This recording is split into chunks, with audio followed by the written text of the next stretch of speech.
Welcome, everyone. We're diving into safety within the chemical process industry today. That's right. Think of this as a focused look, getting you the essentials quickly from some keynotes in Chapter 1, solid resource. Yeah, and the goal isn't just, a dry lecture. We want to unpack what safety really means now. Which isn't just about avoiding accidents anymore, is it? Not really. Yeah. The term we hear a lot, and that our sources emphasize, is loss prevention. Loss prevention. It's more proactive. Yeah. Using technology, identifying hazards before anything happens. So finding the problems and designing ways to stop them. Exactly. Hazard identification, technical evaluation, building in those preventative engineering features right from the start. It's a big shift. Okay, so today we'll look at how these incidents actually kick off the initiation phase. And the crucial prevention methods. And then touch on how safeties measure these things called the OSHA incidence rate and the fatality rate, FAR. Yeah, they tell different stories, which is important. Right. And finally, the ethics side of things for engineers, plus what makes a safety program actually work. Sounds like a plan. So you mentioned this shift in thinking about safety. The old way was more basic. You could say that. It definitely focused heavily on personal protective equipment, your hard hats, safety shoes, that sort of thing, and rules. Lots of rules. Which are still important, I assume. Oh, absolutely. They're necessary layers. But that older view was more about maybe damage control if something went wrong. Okay. The modern definition, where safety and loss prevention are pretty much used interchangeably in this field. Yeah. It's broader. It's about stopping a loss, whether that's injury, environmental damage, property damage from happening at all. Designing it out. Basically. Designing it out, yeah. Yeah. Engineer controls inherently safer processes. That's the goal. Got it. So that takes us nicely to that initiation phase you mentioned, stopping the first domino. Exactly. That's the key. The initiation is the event, or maybe a couple of events, that starts the whole accident sequence rolling. And the name of the game is preventing that trigger. Absolutely. Diminish the likelihood of those initiating events. Our notes mention table 1 to 7, defeating the accident process. It's got a good list of procedures. Okay, what kind of procedures are we talking about? Give us some examples from the table. Well, there's grounding and bonding. That's for static electricity, preventing sparks. Right, classic ignition source. Yeah. Then explosion-proof electrical gear for areas with flammable stuff. Simple things like guardrails, machine guards. Okay, physical barriers. Then you get into procedures. Solid maintenance routines are critical. Keeping equipment reliable. Makes sense. Hot work permits controlling welding, cutting, anything that makes sparks or heat during maintenance or construction. Yeah, you hear about incidents related to hot work sometimes. Definitely. Human factors design is another big one. What does that entail exactly? It's about designing the equipment, the controls, the whole workplace, really, to fit human capabilities and, frankly, limitations. Make it harder to make mistakes. So designing for how people actually work, not how we wish they work. Kind of, yeah. Then there's the process design itself, choosing safer chemicals, lower temperatures or pressures if possible, being inherently safer. I see. And finally, just awareness. Knowing the dangerous properties of the chemicals you're handling. You can't protect against the hazard you don't understand. That seems fundamental, but probably easy to overlook in a complex plant. It can be. Now, these preventative measures sound good in theory, but the notes bring up two major accidents, Flixborough and Pasadena. These really show what happens when initiation isn't preventive, don't they? They are sobering examples, absolutely. Take Flixborough in the UK back in the 70s. They had this process, 6 reactors linked together. Okay. Reactor 5 started leaking, so they took it offline for repairs. Standard procedure so far. Right.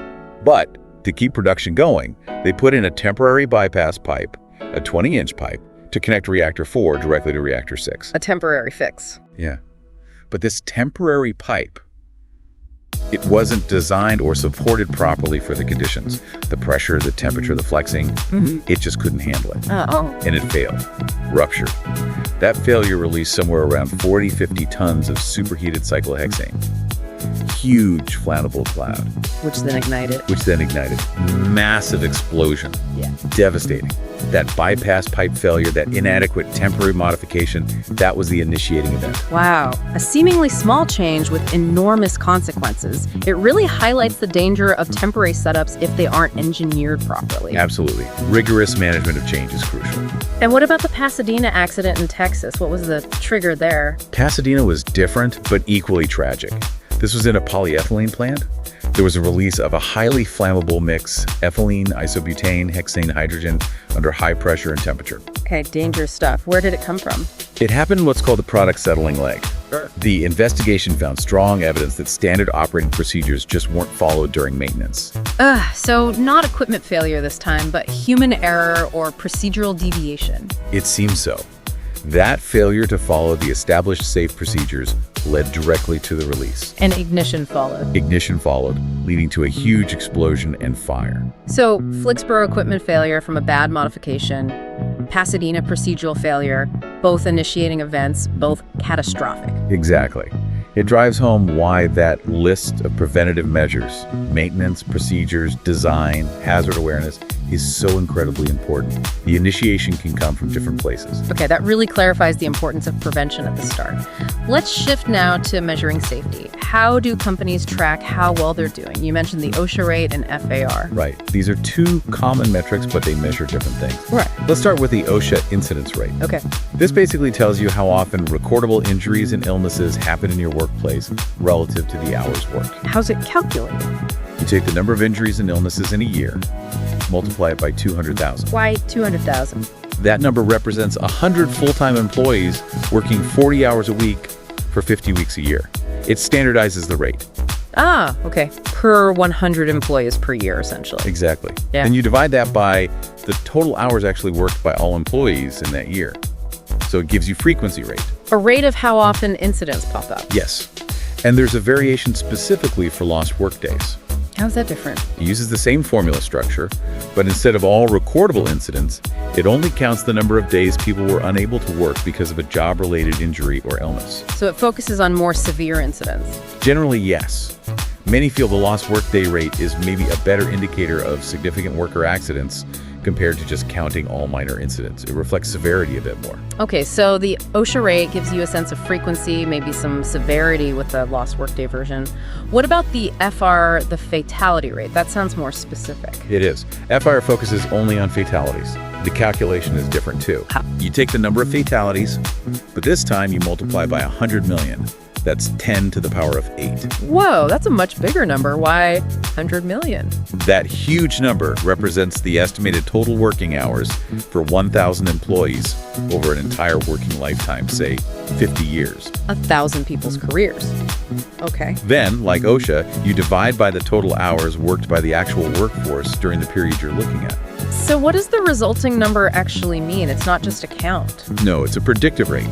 The FFR basically estimates how many fatalities you would expect to see in a group of 1,000 employees if they work their entire careers under the conditions measured. So it's projecting long-term fatal risk based on current data. Precisely. It's a measure of the ultimate consequence, scaled over a very long time frame. Okay, so let's summarize the key differences then. OSHA rate is about frequency of all incidents or lost time incidents. Right, per 100 employees per year. It's more of an indicator of the overall safety climate, day-to-day bumps and bruises included. Whereas FIR is only fatalities per 1,000 employees over a lifetime. Exactly. It zeroes in on the potential for catastrophic outcomes, the long-term fatality risk. So they give different perspectives. OSHA tells you how often things go wrong. FR tells you how bad things could potentially get over the long haul. You got it. The OSHA lost workday rate gives a broader picture of accidents causing time off, while FI is laser-focused on deaths. Is one better than the other? Not necessarily better, just different tools for different insights. FAR is particularly useful for comparing risk between high-hazard industries. An industry might have fewer total incidents than another, but if those incidents are more likely to be fatal, the FAR will reflect that higher intrinsic danger. I see. So you might use OSHA rates to track improvements in everyday safety and FR to understand the inherent catastrophic potential you're managing. That's a good way to put it.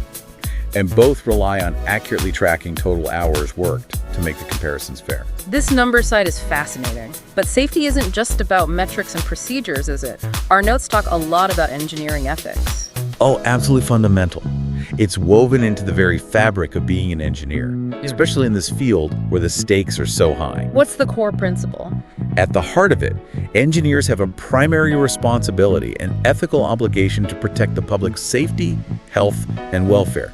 It's paramount. Paramount. That's a strong word. It is. Professional organizations like the American Institute of Chemical Engineers, AICE, have codes of ethics that spell this out very clearly. And these codes have specific guidelines. Yes, they typically have broad, fundamental principles, things like using your skills for human benefit, being honest, improving your competence. The big picture stuff. Right. And then they have fundamental canons, which are more specific rules of practice. Like what? Well, the very first canon usually is exactly that.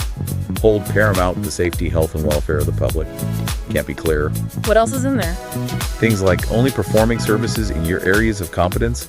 Don't dabble in things you don't fully understand. Makes sense. Stick to what you know. Issuing public statements only in an objective and truthful manner. Acting as a faithful agent or trustee for employers or clients, essentially. Being trustworthy and avoiding conflicts of interest. Okay. Building your professional reputation on merit, not unfair competition. Upholding the honor and dignity of the profession. And, importantly, continuing your professional development and helping others develop theirs. So it covers personal integrity, competence, public responsibility. Quite comprehensive. It is. It provides a strong framework. But the notes mention a challenge here. Balancing safety with economics. That sounds like a real-world tightrope walk. It definitely can be. Implementing the safest possible design or procedure might cost more or take longer. There could be pressure to cut corners for budget or schedule reasons. So how does an ethical engineer handle that? The ethical requirement is that safety must remain paramount. It doesn't mean costs are irrelevant. Engineers have to find efficient and effective solutions, but safety cannot be compromised for economic reasons. It's about finding the right, safe balance, not trading safety away. Safety isn't just another variable to be optimized away. Exactly. It's a fundamental, non-negotiable requirement. Okay. So we have the understanding, the metrics, the ethics. How does this all come together in a successful safety program on the ground? Our sources reference a figure 1-2 outlining key elements. Yes, that figure gives a good model. You can think of the core elements using the word system, kind of, S-Y-S-T-E-M, but tweaked a bit for memory. Okay, break it down for us. What's the S? S is for system. This means having the actual structure in place, the procedures, the documentation, the management systems that define how safety is handled, who does what, how it's tracked. The organizational plumbing for safety? Kind of, yeah. And a key part of a good system is that safety is everyone's job, not siloed in one department. Outstanding programs, the notes say, have management systems designed to prevent hazards from arising in the first place. Proactive, not just reactive. Got it. What's next? Why? No, wait. How did you say it, Matt? Yeah, the acronym isn't perfect. Yeah. Let's go element by element. After system, think fundamentals. Fundamentals, meaning understanding the basics. The core principles of chemical process safety. This applies across the board: design, construction, operation. Everyone needs a solid grasp of why things are done safely. Training is huge here. You can't follow rules effectively if you don't know the reasons behind them. Exactly. Next element, attitude. Attitude, the culture piece. Precisely. You need a positive, safety-conscious attitude permeating the entire organization, from the very top down to the front lines. People need to feel safety is genuinely valued, that they can speak up about concerns. It has to be embedded in the culture. If management doesn't walk the talk, it falls apart. Absolutely. Then comes experience. Learning from mistakes. Yes, learning from the past. That means studying your own company's incidents, near misses, but also learning from major accidents elsewhere, like Flixborough and Pasadena. Understanding case histories is vital so we don't repeat failures. Avoid reinventing the wheel, especially when the wheel is a disaster. Well put. Next is time. Allocating enough time for safety. That's it. Safety takes time. Time for proper planning, for doing safety studies, for carrying out procedures carefully, for recording data, for training, for sharing lessons learned. It can't be rushed or seen as something you do only when you have spare time. And it needs to be built into the workflow. Correct. And the final element, perhaps the most crucial, you, which represents personnel involvement. Everyone's responsibility. Everyone. It requires the commitment and active participation of every single person. Each individual needs to feel responsible, be knowledgeable, and be engaged in making the workplace safer. Safety isn't just managed. It's lived by everyone involved. So, system, fundamentals, attitude, experience, time, and personnel involvement. That covers a lot. It does. And the sources make that distinction. A good program fixes existing hazards, But an outstanding program uses those management systems, driven by everyone, to prevent hazards from even being created. That's a powerful goal. This has been incredibly insightful. We've gone from redefining safety as proactive loss prevention. Right, moving beyond just hard hats.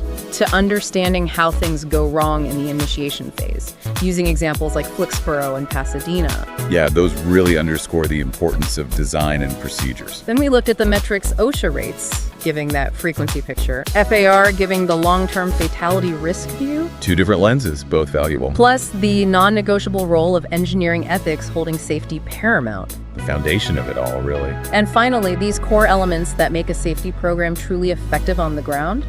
The system, the knowledge, the culture, learning from the past, dedicating time, and involving absolutely everyone. It's a holistic approach. No single element works in isolation. Definitely. It makes you think. Reflecting on all these elements, the system, fundamentals, attitude, experience, time, and that crucial personnel involvement, what really stands out. If you had to pick one element that's maybe the most critical linchpin in preventing accidents, what would it be? Something for our listeners to ponder too. That's a tough question. They're all interconnected. True. But maybe thinking about that helps reinforce just how vital this continuous journey of learning and improvement is in keeping industry safe. Your understanding, our listeners' understanding, it all contributes.